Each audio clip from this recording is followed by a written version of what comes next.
Welcome guys to Weathering 101. The goal of this video is to take this Skymaster F16 in 1/5 scale and turn it into this. We've spent a few months putting this aircraft together, so let's get started on all of the beautiful detail work. So weathering itself is very subjective. If you look at it as an example here, this is the Skymaster XXL F14.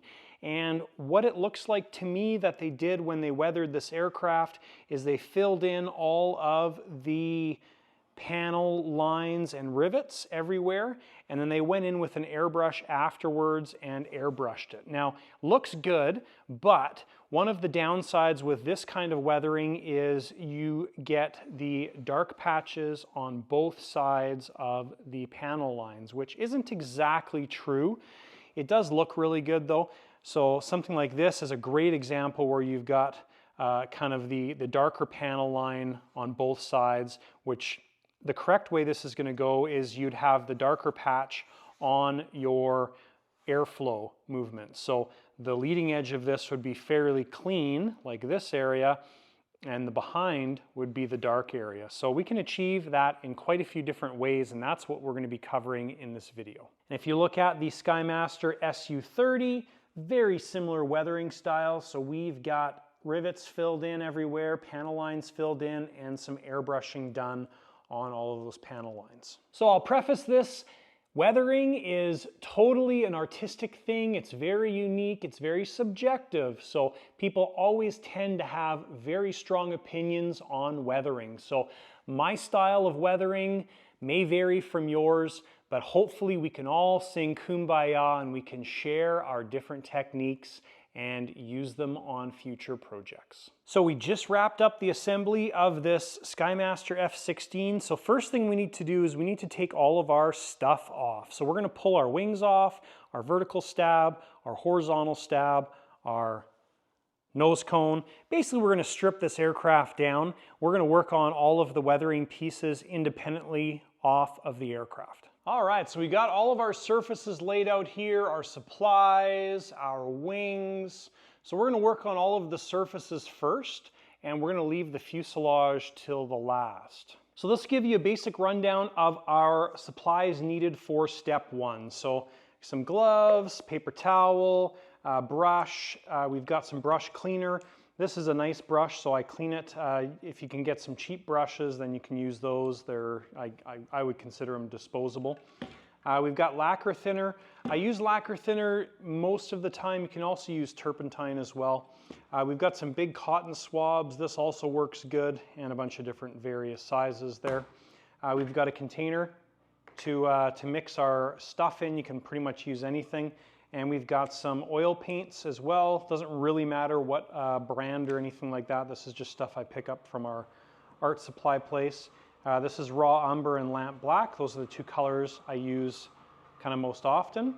And then we've got a bunch of stir sticks here as well too, just for mixing up paints and everything. So that's our basic supplies. Now, depending on the look that we end up with, we may pull out the airbrush and use the airbrush. So we'll get to that step later on. Let's get our stuff mixed up and get this going. So as a first step, we are going to mix equal parts of our black and our brown colors into our mixing bowl. You'll see the oil came out from the brown container, so we're going to soak that up with a rag. We don't need that extra oil in the mixture of paint. Then we're going to add just a little bit of lacquer thinner to thin this material out and give it a very good mix up, first with the mixing stick just to get it reduced a little bit, and then we take our brush and mix it up some more. Now as we get into the actual installation of this, all we're really doing is filling in all the rivets and panel lines as a first step.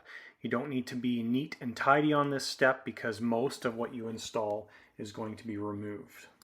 So here we are starting the wiping procedure, and we start off with a dry paper towel, just getting a feel for the material.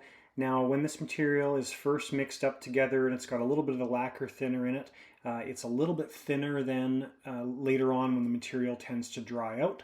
So here I've taken up a little bit of lacquer thinner on the rag, and we've started wiping the surface with the wind direction. The point of this is to, number one, disperse the oil paint, and number two, keep removing material as we continue to wipe. Now, a lot of this comes down to feel, and ultimately, if you don't like what you did, just wipe it all off and start over again. That's not a problem. Even here, you can see that we've cleaned out most of the material on a lot of our rivets closer to the root of this horizontal stab surface. And I'm just going in here and wiping, wiping, wiping. So it is a lot of feel and finesse, and you can always go back and add more if you don't like how much you removed. So it's a fairly easy process. Take your time and have fun with it. Now, my general theory behind this first step is we are simply getting the panel lines, the rivets filled, and generally making the variation visibly or visible in the surfaces on the aircraft. So as we wipe this oil paint off, we get different depths in our paint, general dirty marks, and it just creates a nice used optical illusion. Then what happens later on is we come in with our airbrush and we create our depth in all of our different scale details on the plane, such as our panel lines and different 3D items or scale items on the surfaces and the aircraft fuselage itself. So here we're just giving the surface a final wipe over, and here is a shot of one unfinished surface and one finished surface. So beautiful details and a lot better looking, doesn't look like a toy anymore. Now what I'm doing here is I'm doing two things. Number one, I'm softening the joint in front of the panel line, and then the other thing I'm doing is I'm going over the leading edge and cleaning up the material off the leading edge, which will usually be sort of the cleanest surface, and I'm adding a little bit of streaks onto the surface. Now we flipped the horizontal stab over and we've done the exact same process on the top side of the horizontal stab, and it's going to be a little bit more visible on this side, especially in the lighter color paint areas, but ultimately the process is identical, continuing to wipe in the direction of airflow. And here you can see that we've added some lacquer thinner to our paper towel, and we have started to remove or clean off more and more of the oil paint mixture. I love the little details showing up here where you get those little streaks coming out of the rivets. I try and keep some of that because it's a really cool look, but you never really know what you're going to get if you just keep wiping and playing with it, and just keep going until you're happy with it. I also like to leave a little bit of excess material where the static wicks are on the trailing edge. And we're just cleaning up the root of the surface here and going over and softening all of the streaks up a little bit. Now what I'll do as we get close to the end is, you can see here we're starting to go over the entire surface and soften up our lines a little bit. This helps to create a little bit softer lines and not be quite so harsh with the streaks and general dirtiness over the surfaces.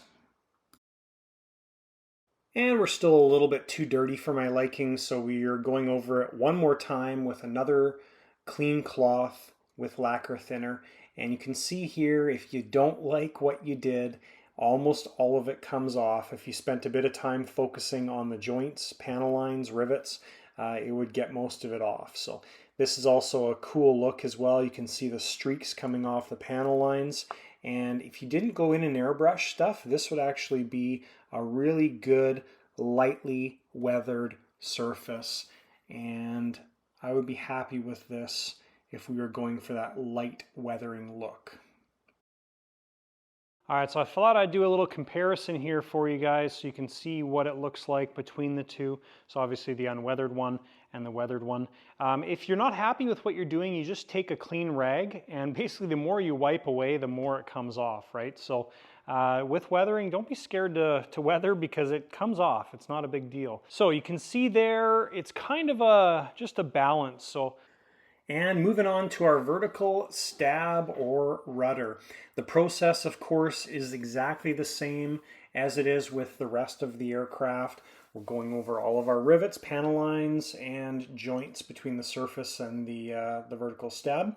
So again, being aggressive with the amount of material we're adding, and we start the rubbing process and just keep on going with it. Exactly the same process, rubbing in the wind direction and trying to create as much variation as possible. And you can see here, this is the side we've been working on compared to the unworked side, and very different look. So I'm going to continue to go over the surface until we are happy with it. And here we are doing the exact same thing we did on the horizontal stabs. We're just going over the leading edge just to clean up the leading edge and make it look a little bit fresher than the rest of the surface, because it, again, generally is a little bit cleaner than the rest. So moving on to the wings are exactly the same process, just a bigger surface. So as you start to get into those bigger surfaces, it's a little bit more time consuming and a little bit more work overall. Obviously you're using more product, but it's a little difficult on the gray sometimes to actually see. All right, so the underside of both of our wings is done, and I'm going to share a couple tips here with you. We haven't seen Trusty in a while, so this is another episode of Tip Time, and this tip time is brought to you by Trusty Bent Screwdriver. All right, so Trusty is a pro weatherer, and I'm going to talk about two things. Number one, how to soften some things up. So what I mean by that is, I'm just going to clean that guy up. So you kind of get to the point where on this one here, there was a little bit of too many extra streaks on the front here. So what I do is I let my cloth that I'm using to wipe everything off, it's just like damp-ish. And when it's damp-ish, you can come in here, and I've already done this, I'm not going to do any more to it, but you can rub against the grain. So this front area leading edge was a lot like this back here all the way. So all I did was let this dry, let it dry, let it dry. And it's just to the point where it's almost dry, and you can come in and go against the grain or side to side. And that just softens things up a little bit and gets rid of the harshness. I've also done that on the rest of the wing, and we did the same thing on this wing as well too. And just helps to soften those lines up a little bit. That is, both of these wings now are done. And that brings up another part of this, why I use lacquer thinner. So the reason I use the lacquer thinner is because it is very quick to evaporate, and I find it just works better with the wings. Now, you can also use paint thinner or mineral spirits. The problem I find with paint thinner is it stays wet for a long time.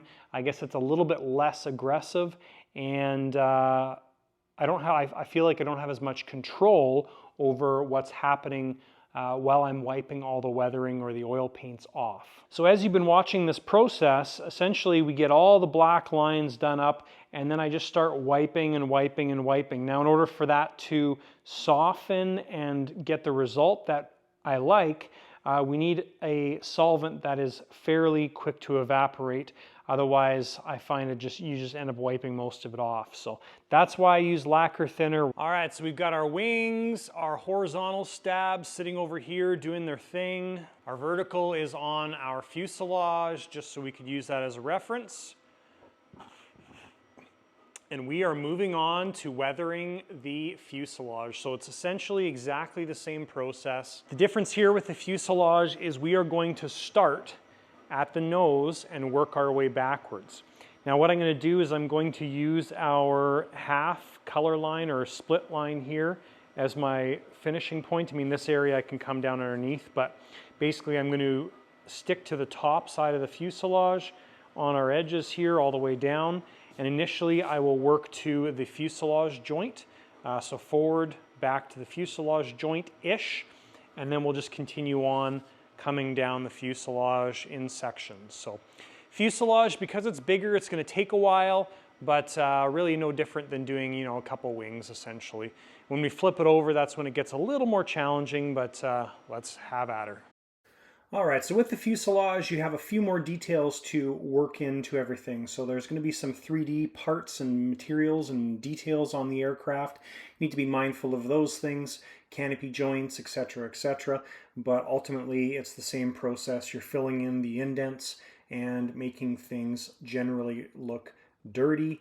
I find that I only like to work back to a certain point, so I'm working back to the fuselage joint where the front of the fuselage joins the rear part of the fuselage, and we're using that as our stopping point. All right, well, this perspective here gives you the most dramatic difference here in what it looked like compared to some weathering on there. So I love this look on these fighter jets. Absolutely transforms it. I'm going to do a little bit more wiping on the front end, but that is really close to what I'm looking for. I love it. I think it looks so good, and totally gets rid of the toy look back here and the used look up here. All right, guys, so we got one side of the fuselage 100% done. The other side, because it's such a big area, we didn't fill in our cracks yet, but dang, that looks so good. Of course, as I've mentioned already in this video, weathering is subjective, but I think that totally transforms this plane. And we'll flip around to the other side and I'll show you again what the other side looks like. So here's a shot from the front. The toy plane, real plane. So I love it, looks awesome. So we'll continue the rest of the main fuselage here using the exact same practice and procedure, but she's coming together. So as I mentioned on the leading edges of the wings, that little trick I do where I wipe it down afterwards, you can use that same procedure in other areas where you want to highlight things. So these little bump outs here, I take a very dry rag with it's slightly damp with lacquer thinner and just wipe away the color. Same thing right here, you can see that's just slightly highlighted. Leading edge of these guys, the lights up there, so just helps to create those differentials in the lights and darks, and then doing the same thing on the rudder there. We'll probably have to do it again because we'll end up coming over top, but looks really good. Previously, you couldn't see all these little rivet details on the leading edge of the rudder, and of course, once you get all the rivets filled in, they just pop. All right, so we got the gorgeous bird flipped over, and it's time to start the weathering on the underside. Now I have sanded out our little pieces that we installed in there during the build series. We put some holes in the fuselage for our carbon tubes to go in there. That's painted. The color is a fairly close match, but it'll all disappear when it's weathered. So let's start making this thing dirty. I'm not really going to show you any of this progress because it's going to be exactly the same as everything else we've done. And ultimately the goal is to make this look nice and dirty. All right, so our underside is done, and it's time to pull out the airbrush and get some more of the detail work done. So we're pretty much matching the wings there. We've got a lot of variation on the underside. Turned out really good. I'm happy with it.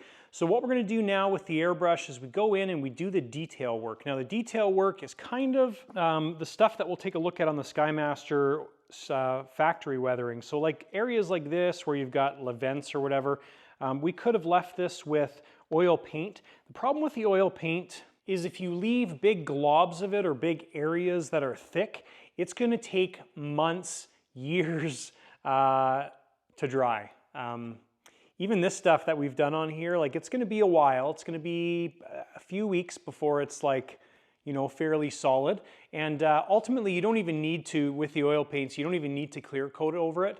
And you can't do it right away. You have to wait until, like, when you touch it and rub it, it's not going to wipe off. So there is a fairly long waiting period. So when we do areas like this with the vents and those sweeping areas, we're going to fill those areas in with black. And we can just airbrush them, and then we just wipe off the stuff off here, and it's going to stay a little bit darker on the inside. So this is kind of the fun part. So we're going to get all the weathering with the airbrush done on the aircraft on the underside, and then we're going to pull the gear out, and we're going to weather the gear just like we did on the SU-30. So much like the SU-30 gear, that type of thing. So as we looked at originally in the video at the beginning, it's that airbrushing that really adds some cool depth and detail to the aircraft, which SkyMaster does very well. All right, so we got our airbrush laid out here. We're gonna get our black and our thinner mixed up. And you always wanna do some test sprays to get your pattern right and everything. So we're gonna get that set up, and then we're ready to rock and roll on this plane. All right, so for my particular paint that I use, I thin it out by 50%. So 50 drops of the black, and we added 25 drops of the thinner reducer. And I find that sprays quite nice. So we have a fairly big tip on there, but this is great for weathering. Good control. So there we go. So because we've done most of our dirty work with the oil paints, but we're gonna do big things on the aircraft. So for example, the pitot tube here.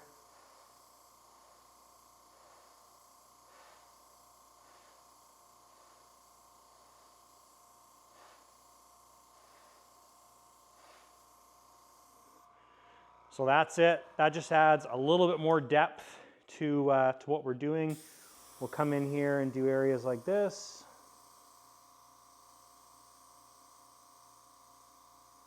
So these features right here.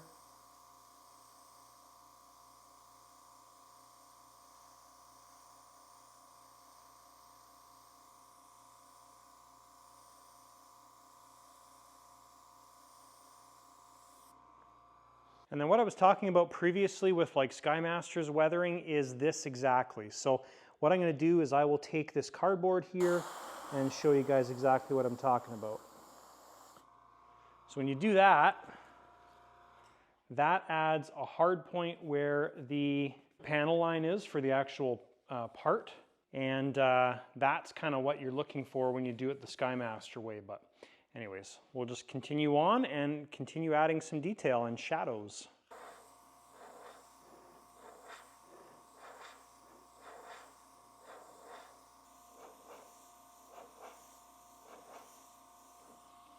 So here's a great example with this door and using the cardboard. So rather than just coming in here and making this whole area black, I took my cardboard, laid it down, and went from sweeping motion with the air movement. So that's the kind of detail that we're looking for with the airbrushing, and it looks really good.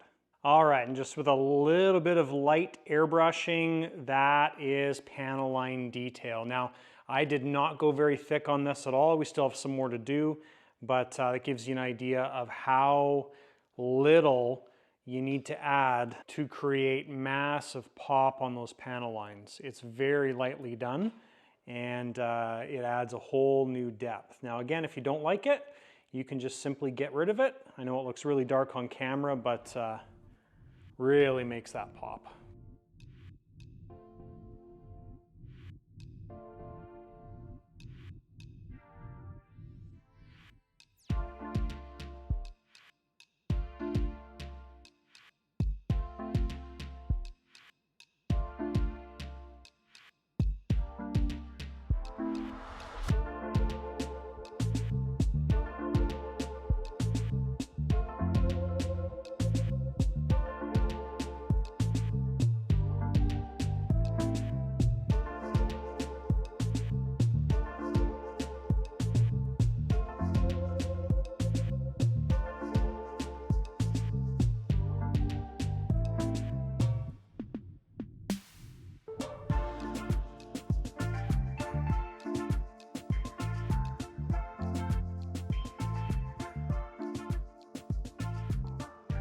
All right, so there we are. All the panel lines are done, and I just did the front gear. So the front gear is pretty straightforward. You're just making it greasy, dirty, and just all the knuckles and everything. I just put black on there and some, just to make it look greasy. Door as well too, added some depth to the door. And when you look at these wheels on the scale pictures that I've seen of this particular Israeli Air Force F-16, they are dirty, especially the back ones.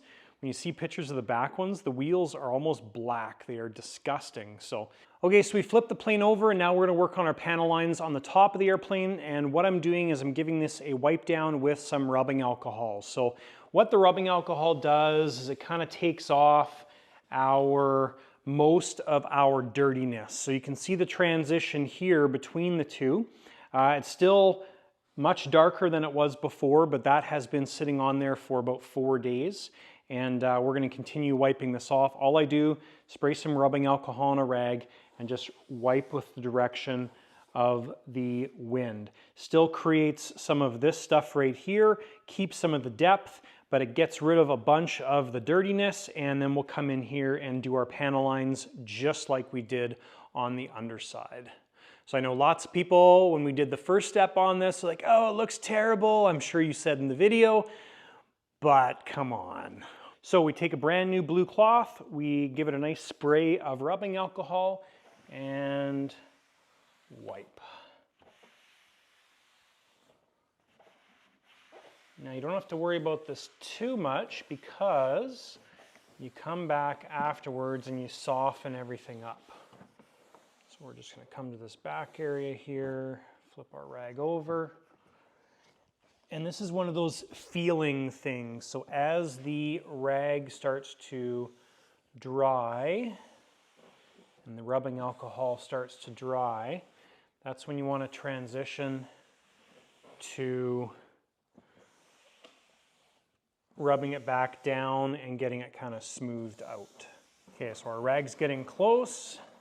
So what I'll do now is come back in here, and you don't, unless the rag is damp still, you really don't need to worry about the direction at this point, because all you're doing is softening out those wipe lines a little bit so they're not so harsh.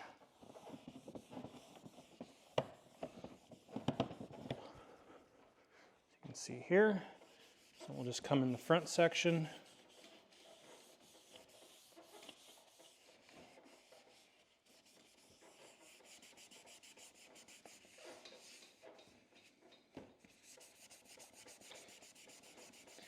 And I just transition to areas like this where I want to get a bit more off.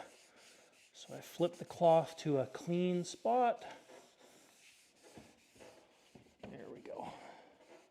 So this is a lot about feeling. You have to just work with it as the cloth is drying. But that is the final look that I'm looking for before we add our panel line painting. So we're just going to keep working backwards with this. Just double checking everything. Now the other reason to do this is it gets rid of a lot of the oil paint not in the rivets.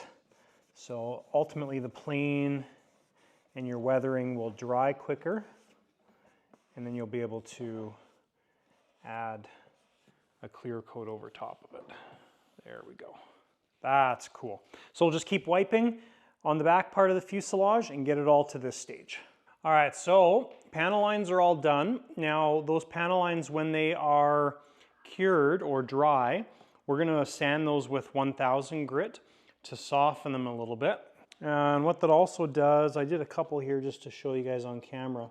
So it softens the black a little bit, and it also brings out the rivets a little bit more as well too. So adds a little bit more of a distressed look or weathered look.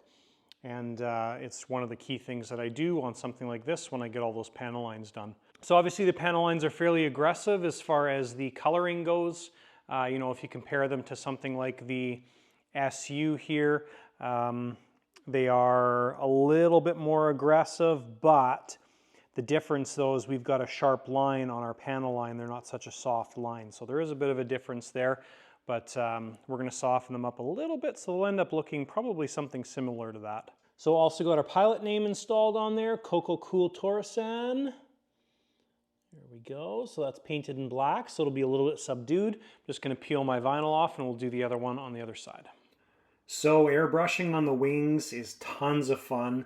I like it because it really makes the wings absolutely pop. So we're just doing the panel lines here using our cardboard trick, of course, and then we're going in and we're doing our grease splooges, as I like to call them, and those come back from the scale details that if you look on the wings close enough, you'll be able to see the pivot points on the leading edge flaps and also the elevon or flapper-on surfaces on the rear of the wing as well.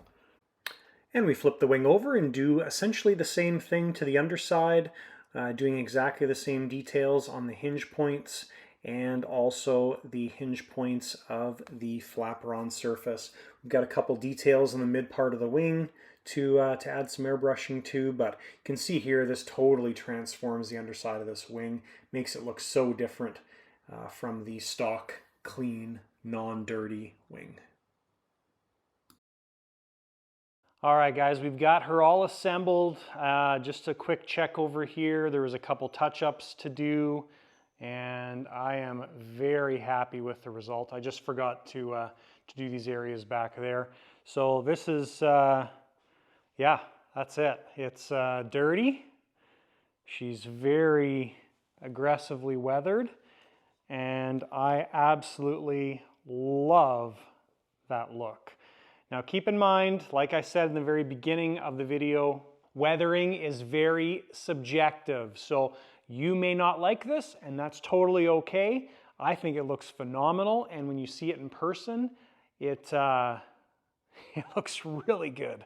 We got a few more details to wrap up, so let's focus on those ones next. All right, so next things we're gonna do is the static wicks, which come out of these things right here. So we've got 1, 2, 3 on each wing, 4, 5, 6 on each horizontal stab. So we've got 6 and 6, and then on our rudder, we've also got 3 as well. So, all right, so the static wicks are made with basically wire. This wire actually came from one of our BVM builds. And without fully unwrapping this, this rudder or vertical stab from the Venom F16, there is the static wick. So we're basically just cutting them all to the same length. The tip will be painted yellow, just like is shown there. So you just pull the covering off, and then you dip the static wicks in yellow paint, and then we'll use our number 50 drill bit and get those installed. Okay, so all of our 15 static wicks are done, dipped, and just drying right now. So what we do is we take a number 50 drill bit, that's the right size for this, this wire, and we mark it with a piece of tape. So that's the amount that we're gonna drill into the surface, and that's the amount that's going to stick inside the fuselage. So the reason for the tape is obviously it's a template, so the depth is fixed on all of the items. So what we'll do now is we'll take our pin vise and we will drill these guys out in the specific locations on the surfaces, and we will get them installed. And to install them, you're simply just using a drop of CA is really all you need. All right, so all of our static wicks are installed. They turned out really nice. Nice little touch for an aircraft like this. So it looks good. So the final touches of the final touches. So our little latch covers here, these are made out of wood. Those are currently high soled in place. Once they're cured and solid, we will paint those guys black, and that will finish off the pins nicely. So getting very close to being wrapped up. So one of the last things we need to do here is to make a door for our chute. This really isn't a big deal. Basically, we're just going to take a piece of cardboard, draw out a template, and we can just make that out of, basically out of wood. I mean, it can be made out of fiberglass if you wanted to, but wood will be fine.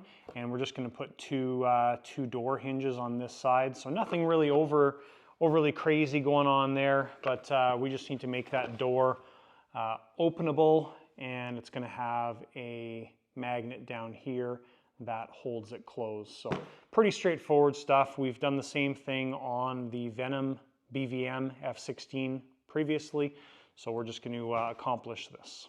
And just like that, the weathering of the Skymaster 1/5 scale Israeli Air Force scheme is complete. Love this plane. Doesn't look like a toy anymore. It looks like an actual fighter that has come back from a long mission. I think it looks absolutely awesome. Hopefully you guys got something out of this episode. If you have any questions or comments, list them down below. Also encourage you to check out the Lighter Side of RC After Dark. The After Dark channel is where we do live streams here from the shop. usually every 2 weeks for about 2 hours. You guys get to interact with us during those live streams. It's tons of fun. I love it, and I really enjoy spending that time with you guys that are on the live streams. So thanks guys for watching this video series of the SkyMaster F-16, and we'll see you in the next one.